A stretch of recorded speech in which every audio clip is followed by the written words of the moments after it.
Bonjour tout le monde. Donc on commence aujourd'hui le deuxième chapitre de cette première partie du thème 2, corps humain et santé, toujours dans la partie variation génétique et santé. On s'intéresse ici à variation génétique bactérienne et résistance aux antibiotiques.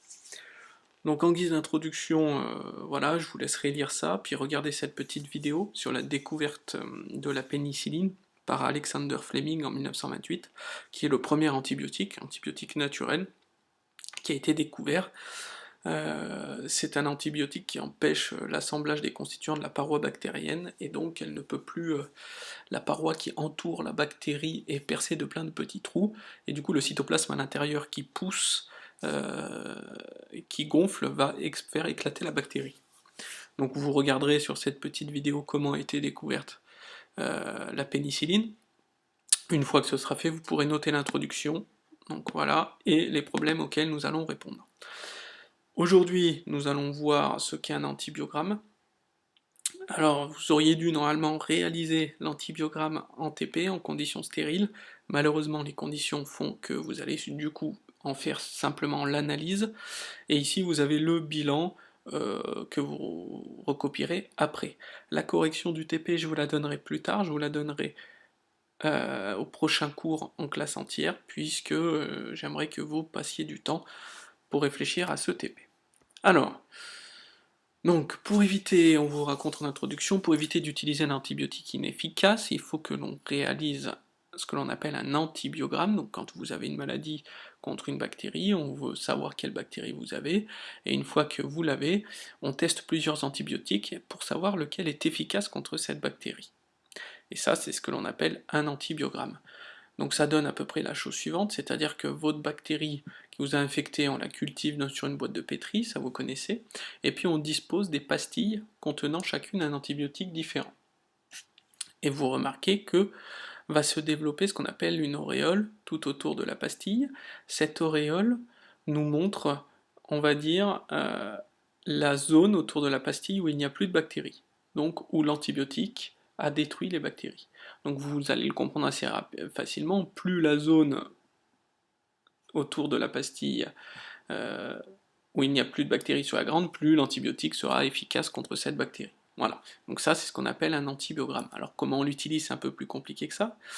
Donc vous avez trois questions, on vous demande grâce à l'antibiogramme de donner dans les résultats donc le diamètre d'inhibition, calculer la CMI, concentration minimale inhibitrice, pour chaque antibiotique afin de déterminer si la bactérie y est sensible ou résistante, et de représenter vos résultats sous la forme d'un tableau. Donc la notion de diamètre d'inhibition et de CMI, j'y reviens juste après.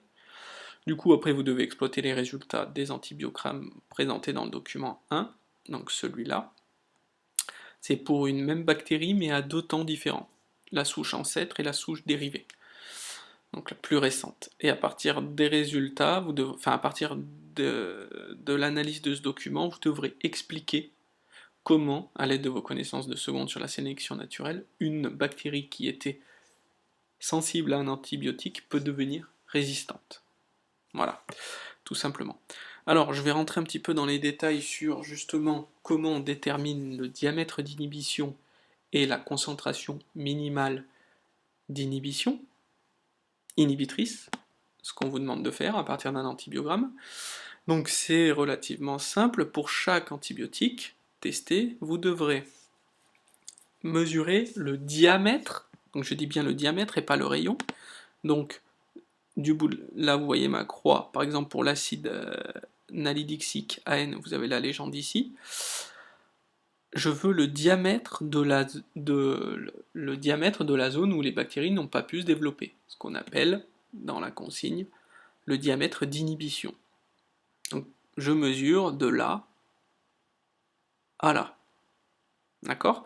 Ensuite, je me reporte sur ce document. Vous remarquez donc des cartouches différentes pour chaque antibiotique.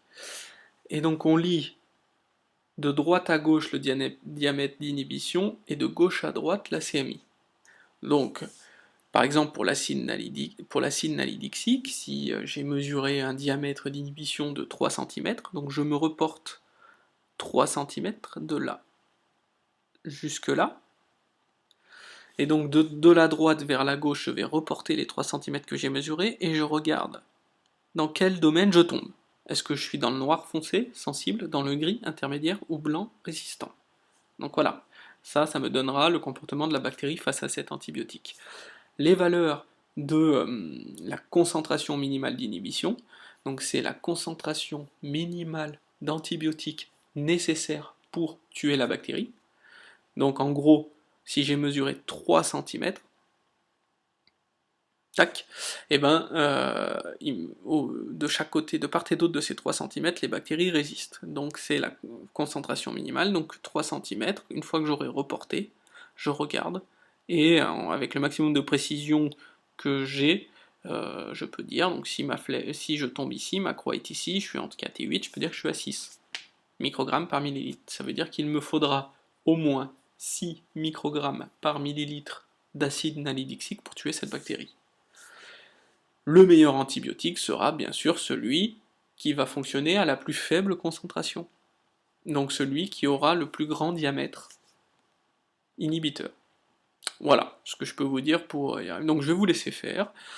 Je vais vous laisser déterminer quel antibiotique il faut choisir pour cette bactérie, faire votre tableau, exploiter les résultats des documents qui sont en dessous, et réfléchir un petit peu à la manière dont devient résistante une bactérie.